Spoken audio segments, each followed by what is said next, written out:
ایک مسئلہ یہ بھی یاد رکھیے کہ عید کے دن ہمیں خصوصی طور پر نبی کریم صلی اللہ علیہ وسلم کی سنت کی نیت سے اہتمام کرنا چاہیے.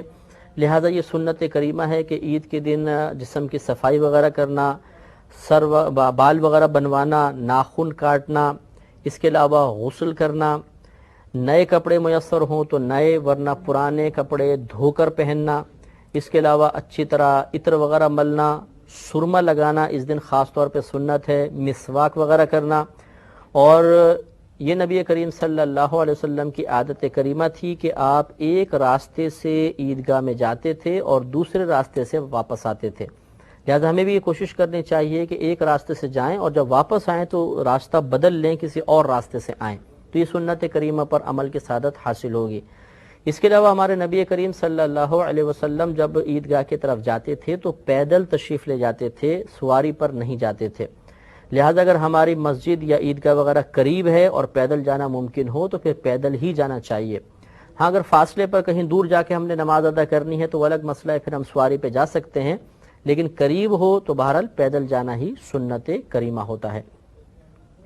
اگر عید الفطر ہے، یعنی جس کو ہم رمضان کے بعد والی میٹھی عید کہلاتی ہے، اس میں جب آپ عیدگاہ کے لیے جائیں تو جانے سے پہلے طاق عدد میں کھجوریں کھانا سنت کریمہ ہے. تو 3، 5 یا 7 کھجوریں تناول کر لیں اور اس کے بعد پھر مسجد کی طرف جائیں تو انشاءاللہ اس سنت پر ادائیگی کا ثواب بھی حاصل ہو جائے گا. اور یہ اچھی طرح یاد رکھیں کہ عید کے دن کا روزہ رکھنا مکروہ تحریمی ہے، یعنی حرام کے نزدیک ہے، لہٰذا عید کے دن کا ہرگز روزہ نہیں رکھیں گے.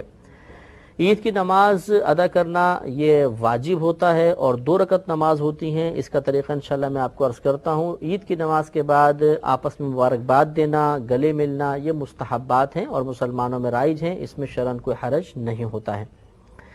ایک مسئلہ یہ بھی یاد رکھیں کہ عید کی نماز آپ ادا کرنا چاہیں تو کوشش کریں کہ پہلے جلدی جانے کی کوشش کریں. ہمارے یہاں ایسا ہوتا ہے کہ ایک تو ہم سو کر بہت دیر سے اٹھتے ہیں، پھر جلدی غسل کرتے ہیں، اور وہاں پر جب خطیب صاحب دیکھتے ہیں کہ وہ مائک کی کھڑ کھڑ کی آواز سنائی دیتی ہے تو پھر ہم اسپیڈ کے ساتھ بھاگ کے پہنچتے ہیں اور سب سے آخر میں مصلی بچھا کے نماز ادا کرتے ہیں.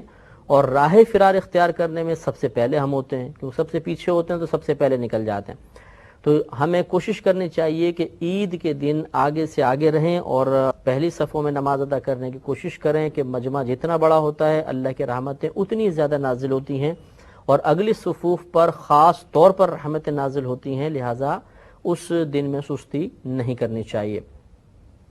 ایک مسئلہ اچھی طرح یہ بھی یاد رکھیں کہ جب تک عید کی نماز نہ ہو جائے مرد اور عورت دونوں کے لیے ہر قسم کے نفل منع ہوتے ہیں. نہ گھر پہ پڑھ سکتے ہیں نہ عیدگاہ میں پڑھ سکتے ہیں، لہذا خواتین گھر میں نہ پڑھیں، مرد بھی نہ پڑھیں. پھر اگر مرد مسجد میں آئیں تو تحیۃ المسجد وغیرہ بالکل ادا نہ کریں، تحیۃ الوضو نہ پڑھیں، بلکہ پہلے عید کی نماز ادا کریں. یہ چنانچہ اس دن چاش اشراق وغیرہ نہیں پڑھیں گے، یعنی عید کی نماز سے پہلے.